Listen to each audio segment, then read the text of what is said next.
ወይኔ ጉዴ ሰላምዬ የምን ወርቅ ነው ደግሞ እኮ የማየን ወርቅ ነው የሚመስለው እንዴ አና ታምቱ የምን ወርቅ ነው የምን ወርቅ ቦርሳው እኮ ይሄንን ሁሉ ወርቅ ያዘ ነው ምን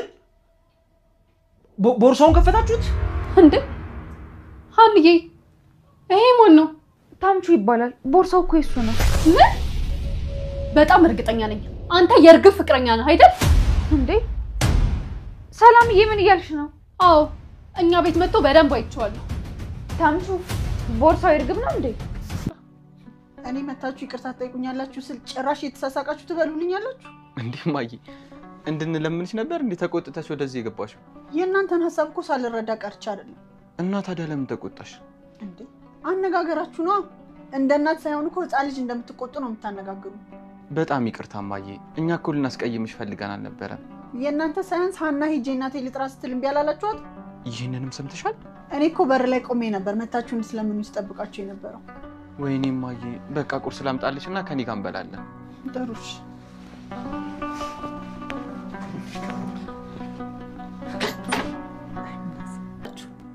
ወይ ሃንዬ እሱን ቦርሳ መጣሽልኝ አዎ አባዬ ታምቹ ደውሎልኝ እኮ ይዘሹ ነው ያለኝ አረ እንኳንማ መጣሽልኝ እንዴ ልጅ እኮ አንደኛው ላብድ ደርሷል ምን ሆኖ እኔ ምን አውቄ ብለሽ ልጅ ጧት መጥቶ ብቻ ተቆጥቶ ነው ሄደው ይሄን ያህል ወርቅ ቀብሮበታል እንዴ በይ አምጪ እስኪ ምን እንዳለው እንዴ ሰላምዬ እንደዚህማ አይደረግም ለምን ቦርሳው የፍቅረኛው ቦርሳ ነው አሁን ስለተጣሉ ደግሞ የሷ ማስታወሻ ነው ሲል ነበር እና ቆይ ምን እንዳለው ከፍተን ብናየው ምን ችግር አለው እንዳልሽው ወርቅ ቀብሮበትስ ቢሆን አንቺ ደግሞ አትቀልጂ አምጪ እንደውም ከፍተን እንየው አይሆንም አልኩሽ ሰላምዬ አንዬ እውነቷን ነው የኔ ልጅ እንዴ ቆይ ምን ችግር አለው አባባ የሴት ልጅ ቦርሳ አይከፈትም ይባላል በዚህ ላይ ደግሞ ልጁን እንደዚህ ያሳበደው ይሄ ቦርሳ ምናልባት ምን ይዞ እንደሆነ ምን ይታወቃል ቆይ ግን ታምቹ ይሄንን ያላስጨንቆታል ማለት ነው አዎ እኔን ስላልወለድከኝ ነው ብሎኝ በጣም አዝኖብኝ ነው ሄደው ወይኔ ሲያሳዝን ፍቅር ያዘው ሰው እኮ እንደዚህ ነው ዋናው ቦርሳው መገኘቱ ነው አሁን ደግሞ መምጣቱ አይቀርም ሲመጣ ይወስደዋል ሃንዬ ለማንኛውም ክላስ ሳይረፍድብን እኛ እንሂድ እሺ አባዬ በቃ ስንወጣ እንመጣለን ይሁን ሄዱ በል ሄዱ ቻው አባዬ እሺ ሰላም ይሁን አባባ ሰላም ዋሉልኝ ልጆች እሺ እንደው ይሄ የማይረባ ልጅ በዚህ ቃኑ ተቀይሞኝ ሄደው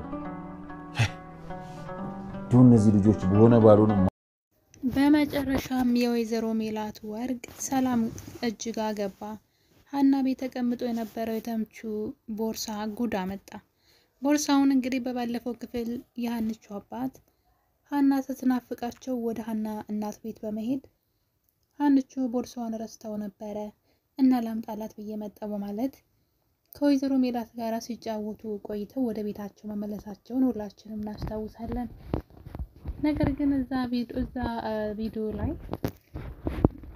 ወይዘሮ ሜላትና አቶ ኖላዊ የሆነ ነገር እያወሩ ነበር ይሄ ቦርሳ እንዴት ሃና ሊሆን ቻለ ሃና እኮ እንደዚህ አይነት ቦርሳ የላትም እያሉ ሁለቱም ሲያወሩ ነበር አባትየውን በመገረም እኔም አንቺው እንደዚህ አይነት ቦርሳ እንዳላት አይቻላቅም ለመጀመሪያ ጊዜ ነው ሳያለ እና እንግዲህ ይሁን ብለው ምናልባት አዲስ ክስታ ይሆናል በማለት ቦርሳውን ተቀብላ ወይዘሮ ሜላት ቁም ሳጥን ውስጥ አስቀምጠዋለች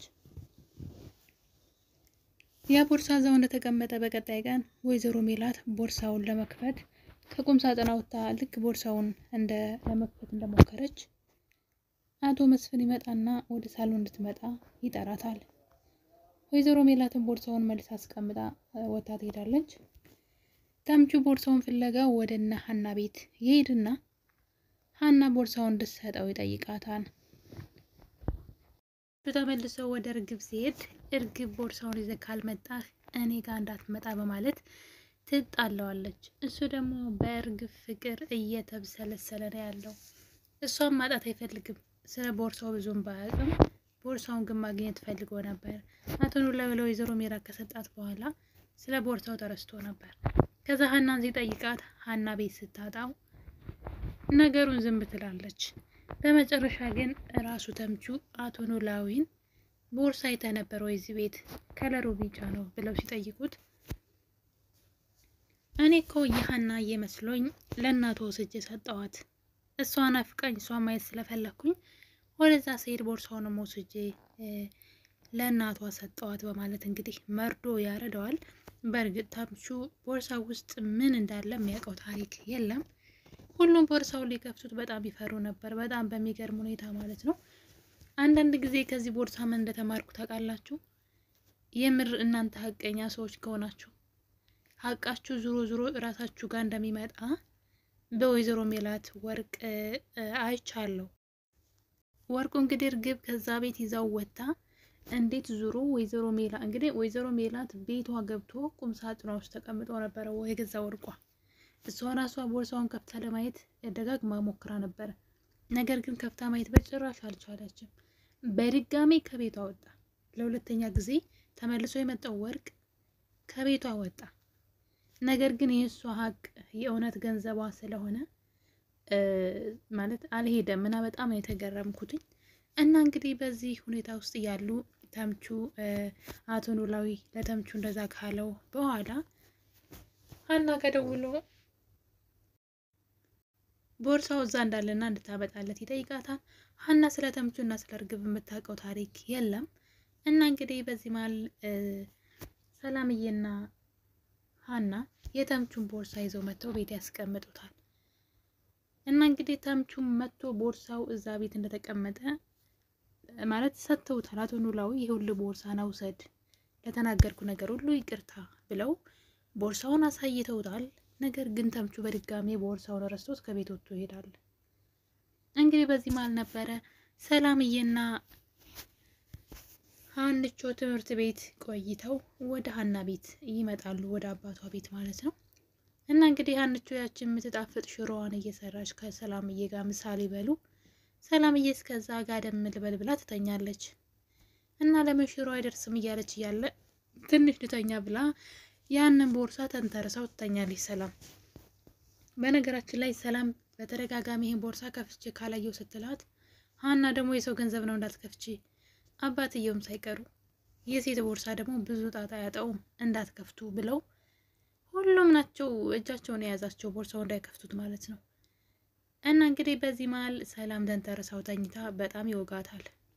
ሲወጋት መተኛቱን ትታ ተነስታ ወሬ ማውራት ይጀምራሉ። ወሬው ደግሞ ስለ እዝራ ነው። እዝራ የሀና የትምህርት ቤት ጓደኛዋ ነው። እና እንግዲህ በጣም ይቀራረቡ ነበር ጓደኝነታቸው። በመጨረሻ ግን እዝራ ከሀና ፍቅር ያዘው ማለት ነው። እና እንግዲህ እሷን ላለመጉዳት ምክንያቱም አፈቀርኩሽ ብላት ተታኝቴ ምንድነው የጓደኝነታችን ይቀራል ምናልባት በማለት ከእሷ መራቅን አማራጭ አድርጎ ታንቾ ይርቃታን ተነጋግረው ይራቃትና ሀና ግን ይሄ ነገር በጣም ልቧን ሰብሯታል። እዝራን የወደደችው ይመስለኛል። እዚህ ጋር ደግሞ ሀሲር አለ። ሀሲርም እንደሚወዳት ግን አልገለጸላትም። እዚህ ቀደም ግን እሷ ራሷ አፋውታ ጠይቀው ነበረ። እሱ ግን አረን ያላፈቅርሽም ማለት እና እንግዲህ ከዚህ ቀደም ሰላም ሀሲርን አግኝተው ነበረ። በሀና ጉዳይ ነው። ሀናን በጣም አስከፍተዋት ስለነበረ ሰላምን አግኝቶ በጣም ይዝትባታል። አንቺ ሞንሽ እናትሽ ቤተሰቦችሽ ከሀና ራቁ፣ ሀናን ከዚህ በላይ እንታስከፏት አልፈልግም ስትለው ምን አገባ ስለ ሀና ትለዋለች። ትወዳታለህ እንዴ ስትለው አዎ በጣም ወዳታለሁ፣ ለእሷ ነፍሴን እሰጣለሁ ብለዋት ነበረ። ሰላም ይህን ነገር ታስታውሳለች። እና እንግዲህ ሀና ደግሞ ልቧ እዝራ ሳይከጅለው አይቀርም። እና በዚህ መሀል ስለ እዝራ እያወሩ ሰላምዬና ሀና ሰላም ከተኛችበት ተነስታ ቁጭ ብላ ማውራት ትጀምራለች። ሀናን በወሬ ከጠመደች በኋላ ቦርሳውን በወሬ መሀል መክፈት ትጀምራለች። እና እጇን ወደ ውስጥ ስታስገባ ግን ያየችው ነገር የማይታመን ነበረ። እና ቦርሳውን ገልብጣ ሙሉን ወርቅ ስታየው ወርቁ የእናቷን ይመስላል። ይህ ሁሉ ወርቅ እዚህ ቦርሳ ውስጥ ምን ይሰራል? እና ደግሞ የማየን ወርቅ ይመስላል በማለት ሰላም እያገላብጣ እያየችው እያለ ድንገት ተምቹ እዛ ቤት ቦርሳውን እንግዲህ ተምቹ ለብቻ ውጭ ቁጭ ብሎ እርግብ ናፈቀችኝ፣ እንዴት ላገኛት? ቦርሳውን ካላመጣህ አይንህን ማየት አልፈልግም ብላኛለች፣ ምን ላድርግ እያለ ብቻውን እያወራ እያለ ትዝ አለው ቦርሳው አቶ ኖላዊ ውሰድ ብለው እንደሰጡት። እዛ ቤት ረስቶት እንደመጣ ትዝ ሲለው እርግብን ለማግኘት ጊዜ አልፈጀም ነበር። እየሮጠ ወደ ሀና ቤት ይሄዳል ማለት ነው። ሰላምዬና ሀና ደግሞ ቦርሳውን ገልብጠው ስለ ወርቁ እየተወያዩ ያለ ድንገት ተምቹ ቤት ይገባል። በዚህ ቅጽበት ነበር ሰላምዬ እንዴ ይሄ ልጅ ይሄ ማለት እኮ የእርግብ ፍቅረኛ ነው፣ ከአንዴም 2 ጊዜ ቤታችን መጥቶ አይቼዋለሁ፣ እርግጠኛ ነኝ በማለት ስታዋርደው እናያለን። ሀና በነገሩ ግራ ተጋብታ ምንድነው የምታወሪው የምን ፍቅረኛ እያለች ስትደናበር እያየናት ነበር። እና ተምቹን እንግዲህ ቦርሳው የእርግብ ነው ተብሎ ሲጠየቅ ትቷቸው ወጥቶ ሄዷል። ምክንያቱም ደግሞ እርግብን አሳልፎ መስጠት አይፈልግም። በእርግጥ ተምቹ እዛ ውስጥ ወርቅ እንደተቀመጠ የሚያውቀው ታሪክ የለም። እሱ ቦርሳውን ታቅፎ ነው የከረመው። ግን ምን እንዳለው ውስጡ እንኳን በጣም ብዙ ሰው በሚገርም ሁኔታ ያን ቦርሳ እንክፈተው ብለው ነበር። ሀሲር ሳይቀር ቦርሳውን ውስጥ ምንድነው ያለው እንክፈተው ብሎ በተደጋጋሚ ሲጠይቀው እምብየው በማለት ወይዘሮ ሜላትም ልትከፍት ስትል ሰው መጥቶ ሳትከፍተው ከእጇ ይወጣል። እንግዲህ ከገዛ ቁም ሳጥኗ ወጥቶ እና ሀና ቤት እንግዲህ ጉድ ወጥቷል ማለት ነው። እና ሰላምዬ የእናቷን ወርቅ እንግዲህ እጅ ከፍንጅ አግኝተዋለች። ተምቹ ግን እርግብን አሳልፎ መስጠት የሚችል አይመስለኝም። ስለዚህ ወርቁና ቦርሳው ይቀራል እንጂ እሱ እርግብን እዚህ ናት ብሎ መናገር አይፈልግም። ያ ደግሞ በጣም ከባድ ነው። እርግብ ግን አሁን ላይ እሱን አትፈልገውም። የምትፈልገውን አለኝ የምትለውን ንብረቷን ወርቋን ስላሳጣት ማለት ነው። እና እንግዲህ ኖላዊ ድራማ አሁን ላይ እውነቶች ሁሉ እየወጡ ነው። አቶ መስፍን ወደ ጤና ጣቢያ ወደ እስር ቤት ሄዶ ፖሊስ ጣቢያ ማለት ነው ባዩሽን ለምን ይህ ሁሉ ነውር በእነሱ ላይ እንዳደረገች ሲጠይቃት አንተን ሜላት ወስዳብኝ ነው ብላ እንግዲህ ግልጹን ነግረዋለች። ይህን ነገር ግን አቶ ኖላዊ ለወይዘሮ ሜላት አልነገራትም። እሱ ግን የነገራት ሌላ ነገር ነበረ። ባዩሽ በቅርቡ ከእስር ቤት ልትፈታ ትችላለች፣ እየፎከረች ነው። ነገር ግን ምን እንደሆነች ምንም አላውቅም በማለት ነገሩን አድበስብሶታል። ወይዘሮ ሜላት አሁን ላይ ክስ መሰረትባታለሁ ብላ መረጃ እየሰበሰቡ ነው። ምክንያቱም ከእስር ቤት እንዳትወጣ ማለት ነው። እንደዛ ያደረጉት እሷ ከባለፈው ስጦታ ልማር ብላ ሌላ ክፋት እያሰበች ስለሆነ ነው። እና እንግዲህ የወይዘሮ ሜላት ወርቅ ተገኝተዋል። እርግብ በእርግጥ ብዙ ጥፋት የለባትም፣ ግን ለውሸቷም ቢሆን ሰርቃ በመሄዷም ለትንሽ ጊዜ መታሰሩ አይቀርም። ዋናው ተቀጭ ግን ወይዘሮ ባዩሽ ናት። እና እኔ ተወዳጆች ኖላዊ ድራማ አሁን ላይ እውነቶች ሁሉ እየወጡ ነው፣ ወንጀለኞችም እየታሰሩ ነው። በቀጣይ በሌላ በአዲስ ቪዲዮ እስከምንገናኝ ድረስ መልካም ጊዜ